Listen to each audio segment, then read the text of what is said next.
Manualay ay Senator Bam Aquino na dapat dinaning upaya ang national government ng LGU at apagkatiwalang NGO himpa magpagawa ka rin classroom at alina dadala rin pondo king DPWH.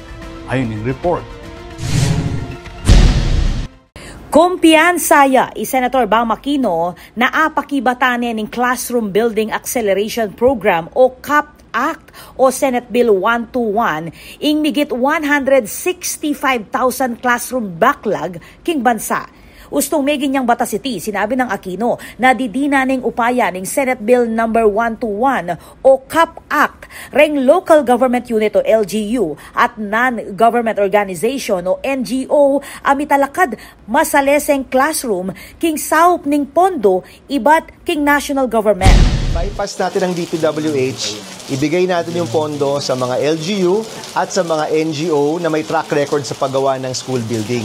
Sa tingin po namin, mas mabilis yung paggawa at mas mura pa sa tamang halaga. Ikit na mismong Aquino, ing agarang pamangailangan para king karagdagang classroom, kayagnaning kayang inspeksyon king Lacandula Elementary School at Dr. Adelaido C. Bernardo High School king syudad ning Mabalacat king Pampanga. Atin pamuring kanong pasilidad na gagamitan kareng eskwela anjang sira na laret.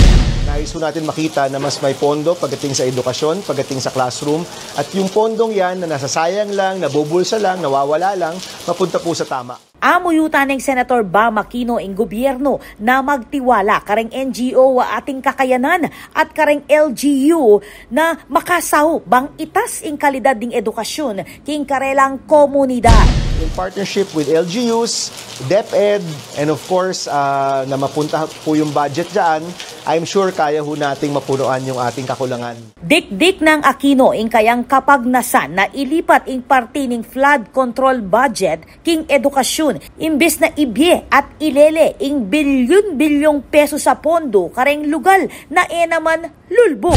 Nais ho namin makita ang isang mas maayos na pondo ng flood control. Kutob ho namin, bababa po yung 275 billion, mapufocus siya sa mga lugar na meron talagang pagbaha.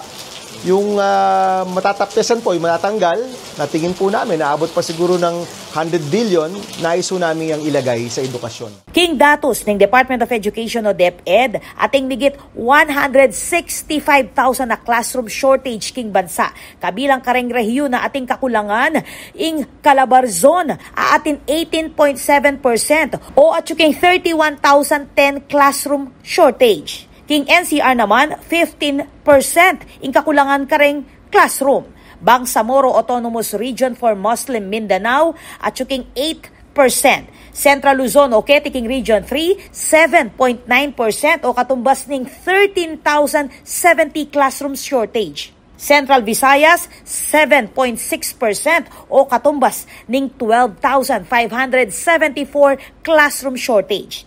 Sisiguraduhan na namang Senator Bam Aquino na ating makasadyang pondo at maging prioridad ing pamanalakad kareng classroom king 2026 budget. Yayasag ng Senator Bam Aquino ing DepEd na maglatag mas malino at makapanahon na datos dikel king classroom backlog bang asigurado ing kailangan na pondo para king pamanalakad kareng building para king sektor ning edukasyon.